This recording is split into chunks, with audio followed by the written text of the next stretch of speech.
Really ought to need to do is rush some Famous Amos cookies and some Starbuckaroonie coffee to every legislator, because for the next day, for today for sure, they are like burning the midnight oil because they have so much to do and so little time to do it. Beth Fukumoto Chang in the house. Good morning. Good morning.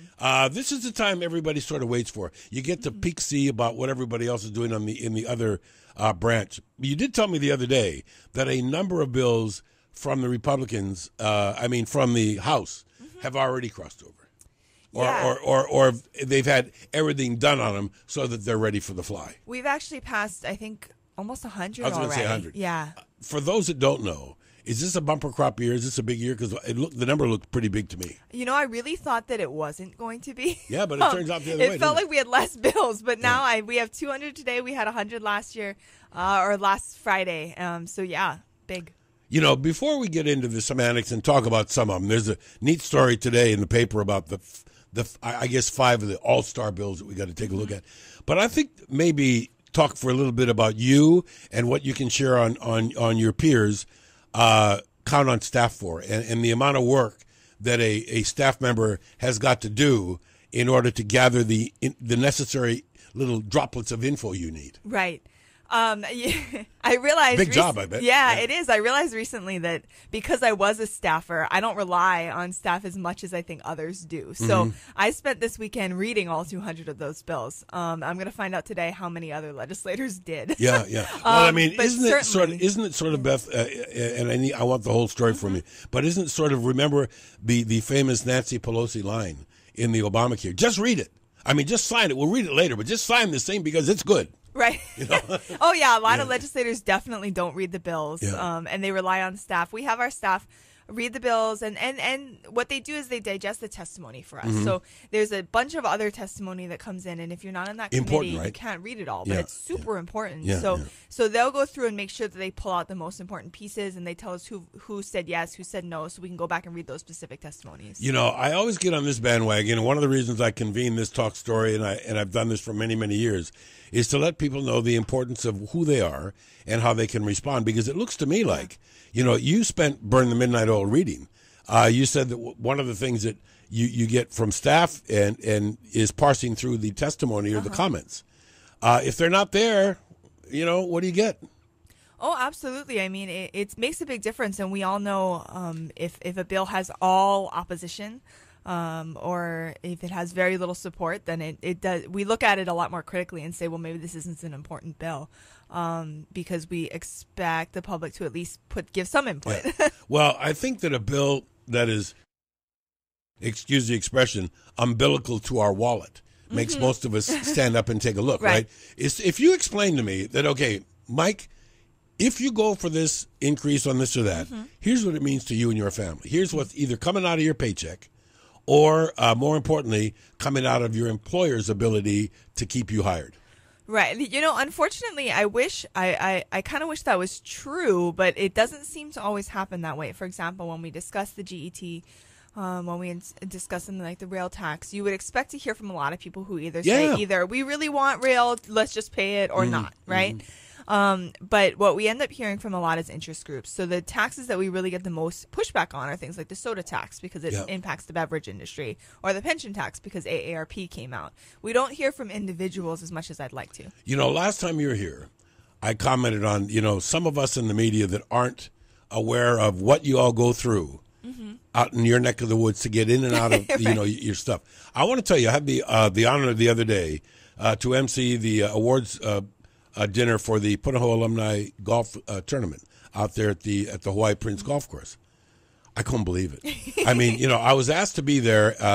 The golfers were expected to start heading into the clubhouse about 5. So I thought, you know what? In case it was a fast round, I'm going to be there at 4. Right. Okay. I left Hawaii Kai with my wife at 2:30, thinking, okay, I'll be there in an hour. Oh no. I was shocked to the point where, and as vocal a critic as I have been to the rail project from day one, not because we don't need mass transportation, but because I didn't like the smell and the taste of that particular project. Sure. I can now see while people are out there just saying, hey, you know what? I don't care what it costs. Build this thing. I'm sick. Right. And that's what it is I think people recognize that there's a problem, but they're just like, just fix it and let's go. They don't want to stop the rail. You get to see this every day, and I don't. Yeah. And that is, I'm driving out there, and I see these Stonehenge columns going up. Oh, yeah. I'm thinking, whoa, this thing, here it comes. It's coming. We're way past the point at which it feels like we can stop. Yeah. However, there were some spooky numbers out there. Let's talk a little bit about sort of, I think, the compromise that looks like it's being reached with regards to the GET. Mm-hmm. It does look like there's going to be movement, and that there is going to be an extension of at least 5 years or 7 years or something. What's your best feeling? I think we're going to find out on Tuesday. The votes are still close in the House. Mm-hmm. And it really, what it's coming down to very much so is the West Side versus the East Side. Yeah. And you know what? Now that I've done what I've done, and I didn't want to say, oh, you poor guy, you're in traffic for an hour one time. What about those of us that do it every day, in and out? I want to be able to relate to that. Yeah. And I was thinking then, boy, I can't wait for Beth on Monday, because these are the ones. If you folks out there, if you don't speak up one way or the other, shame on you. Right, especially because we are at a point in the House right now where it is 50-50. It very much still feels that way. So making sure that everybody still knows where you stand is important. You know what? The question gets asked. And remember, by the way, here, gang, no email. Already getting some email. Don't take email. If you want to talk to Beth about what's going on or anything, you got to call in at 296-KHNR. That's 296-5467. What a lot of people don't get it is, if there is no increase, mm-hmm. people always ask this question. I'm not sure I know the answer, and that is, should the thing fail? Should all of the best guess estimates be wrong? Right. And should we have the inability to pay our bills and getting sued by people? Who's responsible? The city. Yeah. And property taxpayers, probably. Yeah. So it really would leave no alternative for what they sometimes say as an emergency or special assessment. Yes. And you will pay that amount of money. Right. And if the city doesn't have the taxing powers to tax the GET, mm-hmm. Which they have now, but if they don't have that, then it will be property taxes. There are some people that just said, hey, look, that's okay because property's coming back now. Right. But what they don't get is it's coming back. So you're going to be paying it anyway because the appraised value goes up. You're going to pay more taxes as it is. Right. You're already paying more. And they're talking, about a 30% increase in property taxes. Yeah. And good luck to an entry level home buyer or somebody to rent. Huh?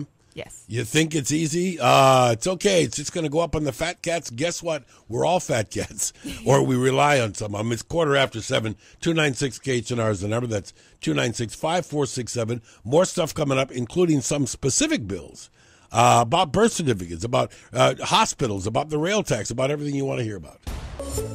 Mike Buck, all Honolulu, all the time. On AM 690, The Answer.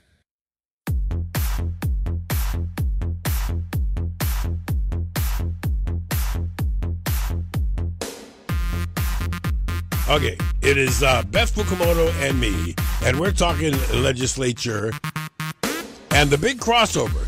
So Beth gets to go country today and roll up her sleeves and have an extra cup of Starbucks and read. How many bills you're going to read today, do you think? We're going to go over 204, I think. Yeah.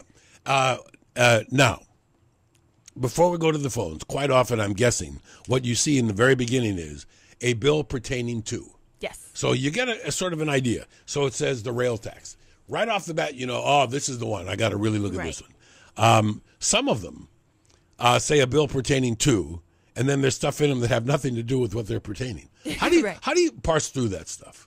I read all of them. Mm-hmm. So the good thing is that once this is now my 6th or 7th session. Mm-hmm. So a lot of the bills feel like repeats. I know what I'm spotting for, mm-hmm. but for a new person, it's hard. Well, from what I understand, and you can explain this, when you say they're not new, I do know that sometimes somebody that proposes a bill that gets hammered mm-hmm. knows in their heart that they really need to do this. So they change what people were complaining about. They try to fix it.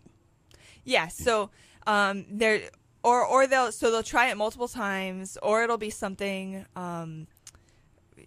take the pension tax, for example, relating to pensions. We went through such a huge thing over it a few years ago that pretty much any pension section that I touch, I immediately know what I'm looking at because I have the background. If you don't have the background, it can be really hard to read bills. Is it sometimes a bill gets a little bit more attractive when it is when some of the stuff that's not pertaining to it gets removed? Oh, yeah. And they change through time. So we'll see these bills 3 times at least, and it'll be different every time we see it. Okay, let's go to the phones. And those of you that are ringing right now and not getting an answer, hang in there because Raphael is down the hall, but we do have a couple of you lined up. I want to go to Boyd out in Haleiwa, who's been waiting the longest, apparently, with a question about funding. Hey, Boyd, good morning. Welcome to the program. I just heard that, and I wanted to ask you, Representative Chang, is it true that if you have political funds in a campaign fund, and you have, more than you need, you can give them to other politicians and without the consent of your donors? Yeah, so what you can do is you can buy 2 tickets. That's the rule. So you can buy 2 tickets to an event. So you'll see a lot of legislators have events for like $1,000 a ticket. The maximum is still $2,000. Yes, can you hear me? Yeah, can you not hear the reply? I can hear you. How's that now? Can you hear me, Boyd? Let me try this. Maybe my buttons. Is that better, Boyd? Yeah, I can hear you now. How about Beth? Oh, okay. Can you hear me? Yes. Okay. So basically what you can do is you can buy 2 tickets to an event. So up to $2,000. So you could buy $2,000 tickets to an event with your campaign funds. So can an event be a fundraiser for another politician? Oh, absolutely. That's usually what it is when people buy tickets. Yeah. So actually, when you give your money to a political campaign, it actually may not go to that person. It may go to somebody else. Right, or to their party, right? So people out of their campaign funds will buy 2 tickets to their political party. How about, here comes a dummy question, Boyd, from me and Beth. What if I say specifically on my check to Beth Fukumoto, this is for your campaign only. I do not approve of going to any other politician. Right. I think, in my life or in my campaign, I would say, okay, I'm going to respect that. Yeah. But technically, you don't have to. Wow. Right. That's a bummer, Boyd. Well, it just seems like that, and along with the sunshine law that applies to everyone else but not them, and then the committee chairman process where, a small handful control what goes on in the legislature. It seems like we have more like a rule by celebrity. The most popular politicians call the shots. Everybody else has to get in line. Hey, maybe in another 60 years we'll figure it out, huh, Boyd? That is very true, Boyd. Hey, thanks very much for your call. Okay. There's another thing. I don't know are you a fan of The Good Wife at all? Yes. Okay. The Good Night, the campaign's getting really heated up. Last night was really cool, and next week's going to be even more important. It shows, and real quickly, I got Mel in Kaneohe. Mel, you're next. Hang in there. Let's talk about this for just a minute, and we're talking about PACs. Uh-huh. I do know that there are PACs and super PACs that really are, fired up about a candidate and do things against the candidate's wishes that they think is the right thing. Do you believe, I don't know, maybe it's a funny question, but is it possible for a candidate to keep an arm's length away from a PAC group? A candidate can, but that PAC group doesn't have to agree to stay an arm's length away from them, right? Yeah. So they can still mail, and I had this situation. PAC can mail on my behalf without me knowing. And actually, they're supposed to do it without me knowing anything at all. Yeah. In my case, I didn't see those mailers till after my election. Wow. So because it was targeted, so I didn't even see it. So yes, a candidate can stay away. To me, that's kind of scary. Because I do know that in the real world, it's so hard to keep from not talking, particularly if somebody's a big supporter and says, hey, Beth, I'm a big fan of yours. I just put in $2,000 to the PAC, man. I hope you get this guy, blah, blah, blah. And what do you think about that? That's got to be a tough role to be in sometimes. Well, it's really hard because you as the candidate feel sometimes that you know your district the best, or at least you know what your campaign's doing the best. So maybe you say, I don't want to talk about abortion in my campaign because I don't know necessarily if that's something that my community wants to hear. But a PAC can come in and say, oh, I think she's wrong, so I'm going to drop 10 mailers with babies on them. And you might not know as the candidate. So okay, let's go out to Kaneohe and talk with Mel, who wants to talk about rail. Wow, if somebody wants to talk about rail. Hey, Mel, welcome. Hey, what a surprise. Hi, Mel. Talk about surprise, rail. surprise, you're going to talk about rail. Okay, go ahead, Mel. Well, I'm enjoying your discussion this morning. But I wanted to know if people really believe that the rail is going to significantly alleviate traffic. Yeah, people out in Central and Leeward Oahu, there are, and not everybody, but there are definitely a significant portion that still believe that rail is going to relieve traffic. Yeah, well, according to, if I remember correctly, I haven't done this for a while now, but according to what I can recall, the city's own environmental impact statement states that when and if the rail is completed from the Everplain to Halmwana Center, the relief in traffic along those corridors will be less than 2%. Now, I think everybody will agree that some sort of mass transit and other improvements are needed, badly needed. But at the cost, if you look at the cost-benefit ratio, it's a travesty. Yeah, especially with the costs going up as high as they're going, I can see where a lot of people are feeling that way. And a lot of the people that weren't crazy about the rail project to begin with are now looking at it saying this is exactly why we weren't crazy about this project. Hey, Mel, you know what, Mel? You echo the same feeling as mine, that we need to mass transit. The only thing, and listen, I'm not for this particular project, but the only thing that is true that we don't hear enough of is you're right about the study that it was only going to relieve 2 or 3%, but that's the traffic as we know it today. Yeah. There's no way to forecast how many more people will be forced into buying their own cars and making a drive when this thing gets completed. So it may, in fact, take a whole generation before we see any change in the traffic. Yeah. Well, that's exactly true, but... how much it's going to cost, right? Right. Yeah, it's really all about cost-benefit.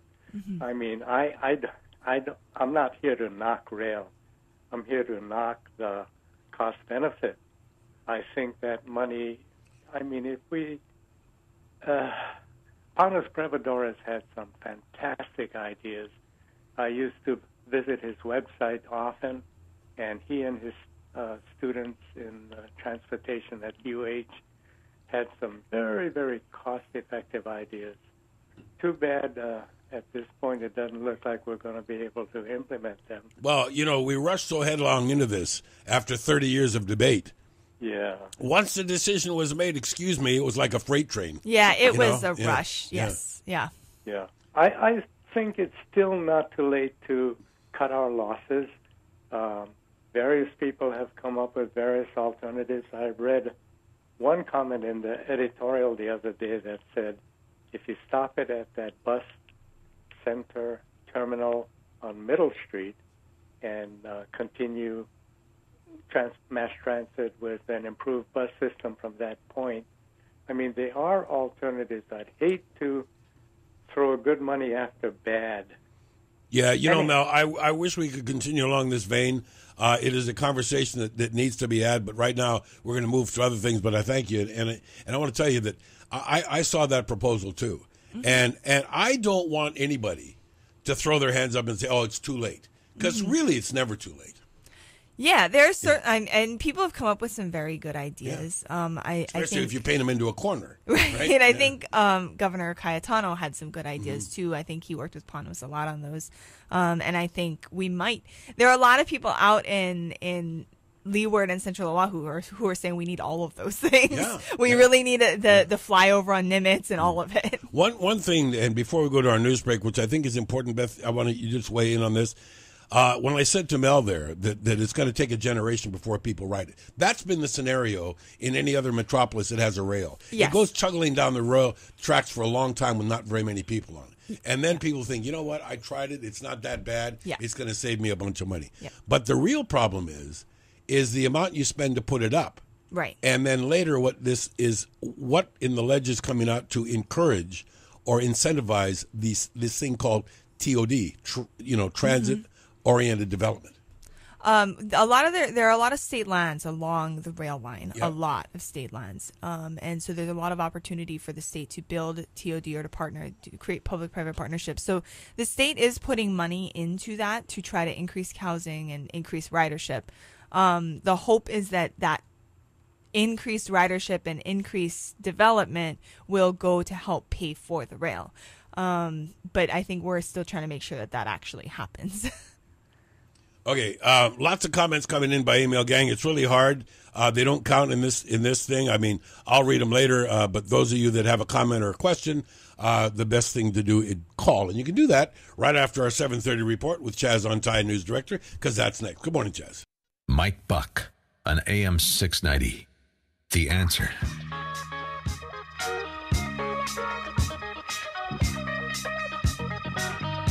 Okay, crossover, Red Rover, it's time to cross over. That's the mantra of being at the Big Square Building. Today, most of our legislators are going to be rolled up sleeves, drinking coffee, and reading bills. Lots and lots of them. Beth Fukumoto is here, and we're talking about some of them. She's been through, the House is done with about 100 of them, substantially done, and there's a couple of hundred left. And a lot of them will fall by the wayside, but this big reading job that you're doing turns into there's another one going to come up right after the crossover. Then you get to see those other guys' bills and what they want to do. That's right. The whole process basically just starts over again. And in about a month, we'll be doing another one of these, probably with 200 instead of 300 bills. How does it get done so that the thoughts of each body get woven into whatever is going to be the surviving bill? Mm-hmm. Well, I think, one of the things that you'll notice right now with the rail tax, the Senate has a position, the House came up with a different position that was so that we would have something to discuss. Yeah. And so a lot of the bills are similar. So when we get the bills from the Senate, they'll be dealing with the same issues, but they will have dealt with it slightly differently. So we know what their position is. Okay, I have one here. I don't take email, but this is certainly not controversial.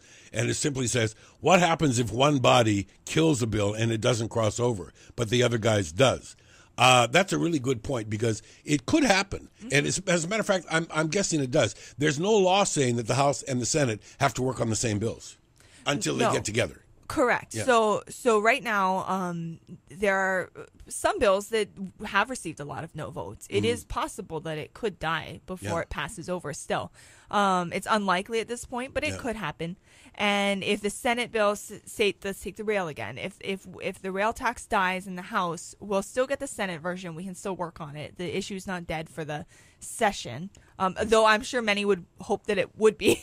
Well, so, sometimes we hear about this. Well, I didn't like the bill, not because I'm not for that piece of legislation, but I just thought the way it's written is not going to pass muster. Right. I don't want to sign on something that I didn't really firmly believe in. Right, which is why the House and the Senate both try to keep bills alive so that their position is still out there.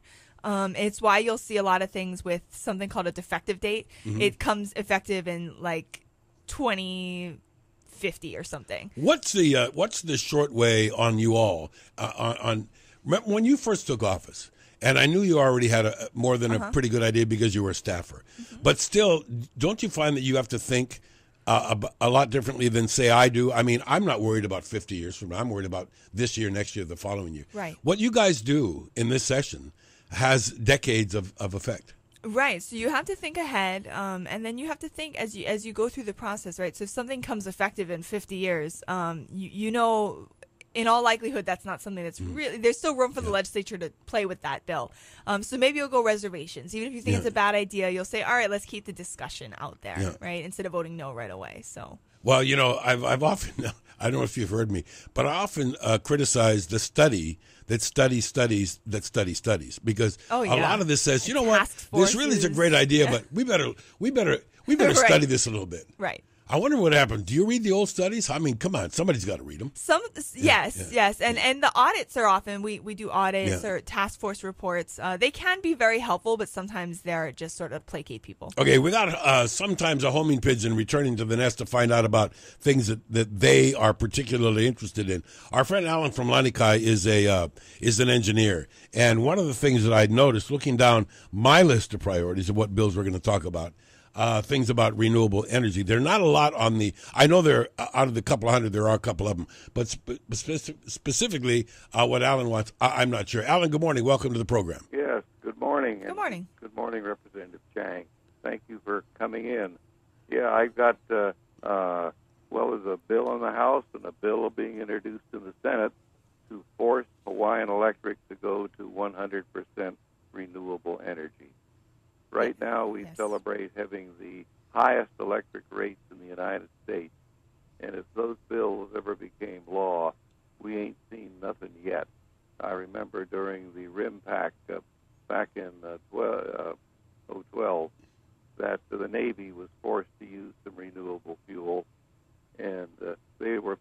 $3.50 a gallon for their regular diesel oil, and they paid $26 a gallon for their renewable fuel. Oh, geez. That's a lose-lose, isn't it? Yeah, I mean, why do you introduce such bills in the first place? There's absolutely no need for it.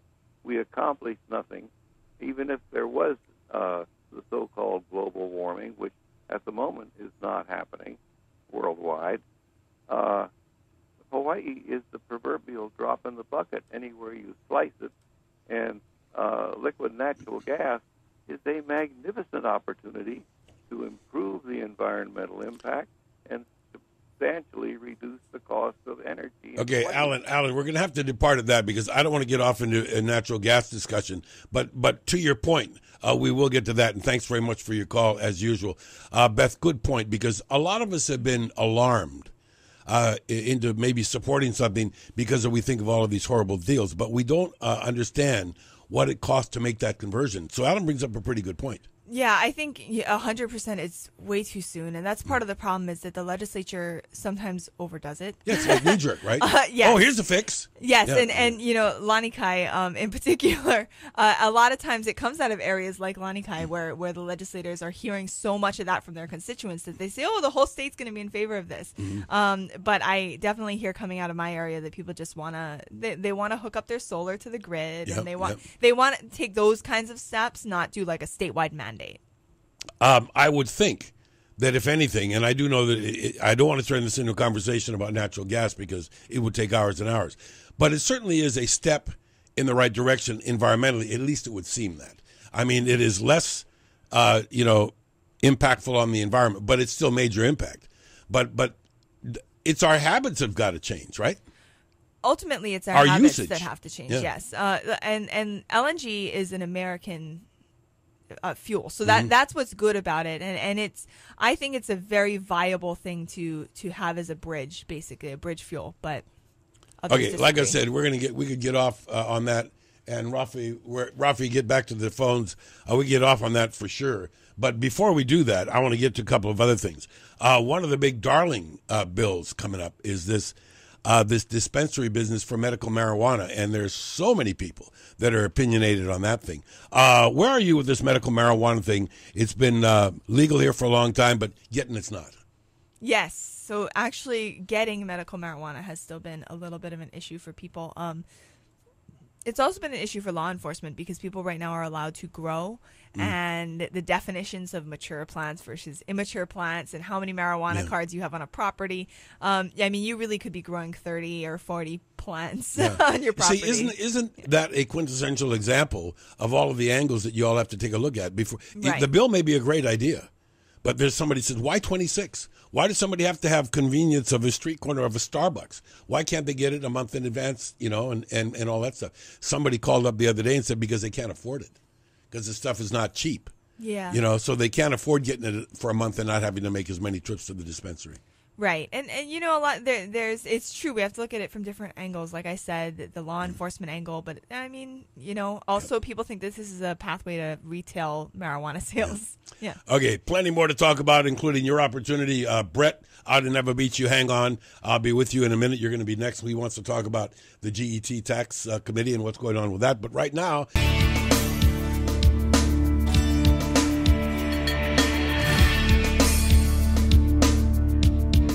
Okay, it is getting down towards the time of the year that all of the work by all of the interested parties and the lobbyists and everything gets parsed out by the State House of Representatives and the State Senate to this big thing we're looking at called crossover.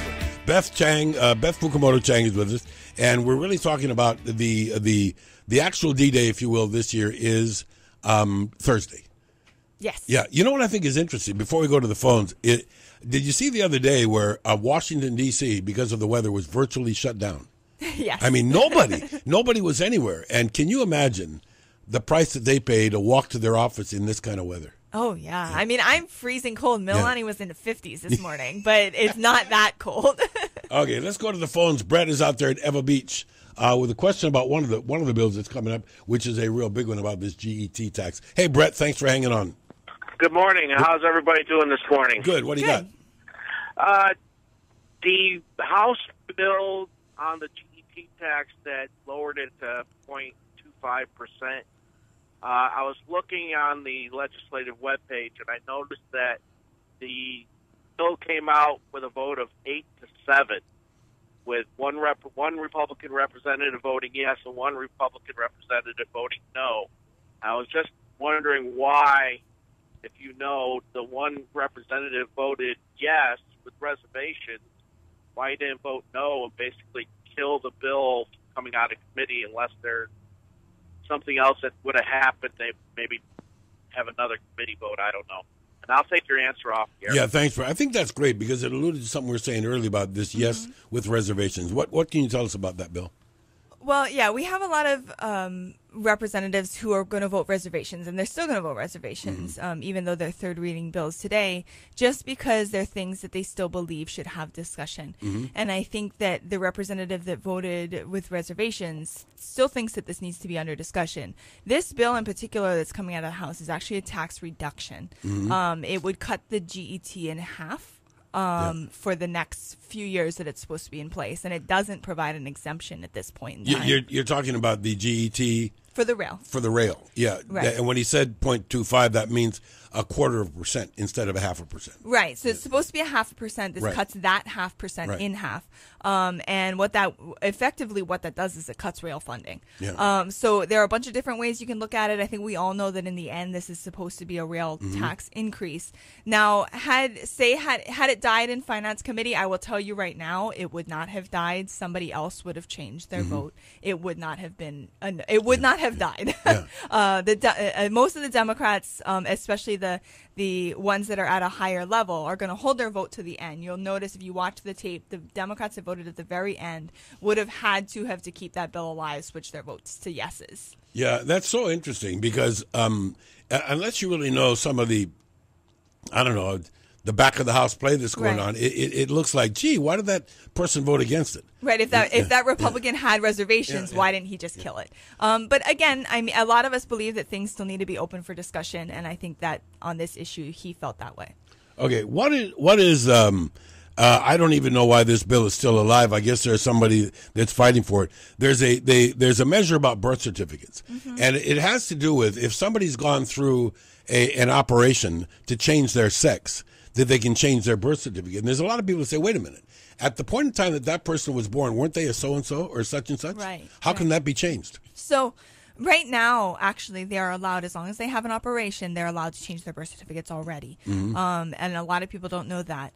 If this bill would basically say if you don't have the operation, you can change it as long as your doctor has certified that you, in fact, are the opposite gender, right? Yeah. So there's a lot of us that just plain don't understand. It's confusing, and I think there's a lot of confusion surrounding the bill. What has given this sort of legs this time is that the federal government is allowing you to change your sex on a passport. Yeah. So it's sort of like our birth certificates are the one holdout, and driver's licenses are the one holdout because the federal government has already said it's okay. I was reading a piece that said it is so incredibly difficult for some people to travel that when their documentation shows them as a he and it's a she now, and or whatever, and so maybe, but however, it seems also that the percentage of the population that are affected by this is minuscule. It's small. Yeah. Yeah, and I think Equality Hawaii is saying maybe about 15,000 people. Last I heard, that was the number. So I guess in the grand scheme of things, it is small. But for this group, certainly they feel like it's a big deal. Let's talk a little bit about some of these bills real quickly that we have that talk about health. One in particular is the bill that would show that there's an opportunity for the state to get bailed out of the hospital business and give it to private operators. Would they be rushing to take that? I mean, if they're not making it, why can a private guy turn that around? This bill would be privatizing, and in theory, that should mean the state is no longer subsidizing it. But under this particular bill, the state would still be subsidizing a private company instead of the state company. Does this have anything to do? And the Health Connector has been bragging about these signups, but we find out over the weekend that these 13,000 people, over half of them were Micronesians that are going to lose some things that had to go there. So it's not as though the thing has been a success. No. They had nowhere to go. Yeah, they were forced on by the government. Yeah. Yes. Yeah. Yeah. Okay, let's go to Dwight, who is in town with a question about birth certificates and changing on that. Hey, Dwight, good morning. Morning, Mike. Thank you once again for taking my call. Sure. My question is, if they change it on the birth certificate, does it still show that they were originally one thing and then changed it? Because, down the road, maybe someone's committed crimes and investigating. There might be no way to find out. So I'm just wondering if it still has to show on the passport and the birth certificate that it was changed. And then I'll just hang up and listen. Thank you. Okay. Yeah. Thanks, Dwight. That is interesting, isn't it? Yes. And how is there anything in the language that would explain what would happen in that case? Well, that's where the debate is surrounding. I think a lot of people are saying, well, if you feel the need to change it on your birth certificate, that's fine, but we want to make sure that people know that it has been changed. There's some sort of marker that notes that. The advocates for the bill are saying they don't want a marker. Right now, the advocates are winning out on that. There is no marker. And on the passport, to my knowledge, there isn't a marker either. Again, the state is sort of taking the federal government's lead on this, which is why there's no marker, but I think a lot of us think that there should be. There's so many people who would say, hey, this is such a Manini issue. Why are we even doing that now? Why does that come at the end when we really have to look at some of these other things? Well, that would be the case on anything that somebody thought was, well, that's a Manini issue, so that we don't have to talk about it. Does this get the same amount of scrutiny and the same amount of attention as, say, the rail tax? Because my guess would be no. No. And what happens is a lot of the times what gets the most scrutiny is where there's a 50-50 issue, right? So if there's a chance that it's going to die in the House, then a lot of people are going to pay more attention, such as the rail tax. The birth certificates bill, I have never heard that it might die in the House. I think it'll pass with 70% support, so I don't think, or more. So I don't think there has been a lot of discussion. What about this other thing that there's a lot of discussion on the street right now, and that is the disputed confirmation of the Senate panel that is looking at Governor Ige's nomination of Carlton Ching to be the DLNR guy. What is there a counterpart to that in the House? No, there isn't. So we're just going to be watching the Senate on this. Because it is actually, somebody wanted to know, to underline that this is a senatorial decision. Correct. And it would be nice to talk to the House, but they don't have to. They don't have to, and I don't think they will. They're focusing on just getting through the Senate, I think. Okay, you know what? I know that next Monday we're going to have a really neat talk because of what survived and what's going on.